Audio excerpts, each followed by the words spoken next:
আমাদেরকে সৃষ্টি করেছেন এবং উত্তম আকৃতিতে সৃষ্টি করার পরও ক্ষেত্র অন্যায় যাচাই বাছাই করে আল্লাহ তাআলা আমাদেরকে দ্বীনি ইলম শিক্ষা করার জন্য সুযোগ দান করেছেন।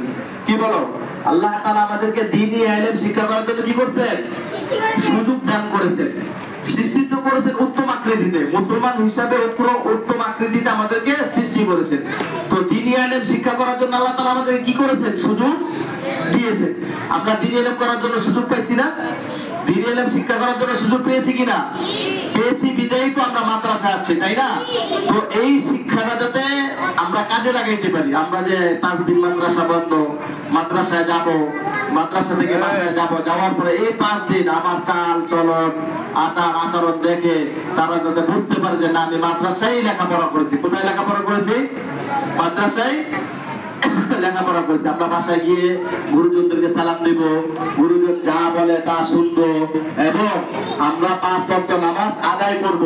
কি বলছি বুঝতে পারছো? আমরা 5 ওয়াক্ত নামাজ আদায় করব এবং বাসায় কোরআন শরীফ পড়ব। ঠিক আছে? মন থাকবে তো? এই মন থাকবে? জি। বাসায় আমরা কোরআন শরীফ পড়ব তো? জি। হ্যাঁ, লেখাপড়া করব তো? জি। 5 ওয়াক্ত নামাজ পড়ব? জি। বাবা মার খেদমত করব? জি। হ্যাঁ।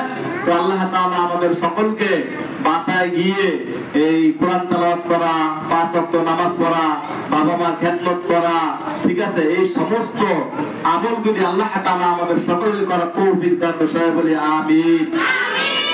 তো কোরআনের আয়াতটার কথা বলছি, একটা হাদিস বলছি। হাদিসটা হলো আত-তাহুরু শাতরুল ঈমান। পবিত্রতা কিসের অঙ্গ? ঈমানের। আমরা হাদিসটা পড়ছি না? ঠিক না? তো আমরা বাসায় গেলে নিজেদেরকে পরিষ্কার পরিচ্ছন্নতা রাখবো, ঠিকমতো প্রত্যেকদিন গোসল করবো, টাইম টু টাইম খাওয়া দাওয়া করবো, ঠিক আছে? মাথায় তেল দিব, চিরুনি দিয়ে মাথা আঁচড়াইবো, পরিষ্কার পরিচ্ছন্নতা পোশাক পরবো। এইগুলি কি ঈমানের অঙ্গ? পরিষ্কার পরিচ্ছন্নতা ঈমানের অঙ্গ বিধায় আমরা এই পরিষ্কার পরিচ্ছন্নতার প্রতি খুব যত্নবান হবো। ঠিক আছে? মন থাকবে? আর বাসায় গিয়ে আমরা প্যান্ট শার্ট পরবো না। আমরা কিন্তু এখান থেকে মাদ্রাসা থেকে বের হইলেই সাথে সাথে একটা প্যান্ট পরে বের হয়ে যাই। প্যান্ট পরা যাবে না, বাসায় প্যান্ট পরা যাবে না। যখন বাসা থেকে বের হবো পাজামা পাঞ্জাবি পরে তারপরে বের হবো। মন থাকবে তো? মন থাকবে? হ্যাঁ। আর মিফতাহুল জান্নাতিস সালাহ, সবাই পড়ছে না হাদিসটা? নামাজ কিসের চাবি?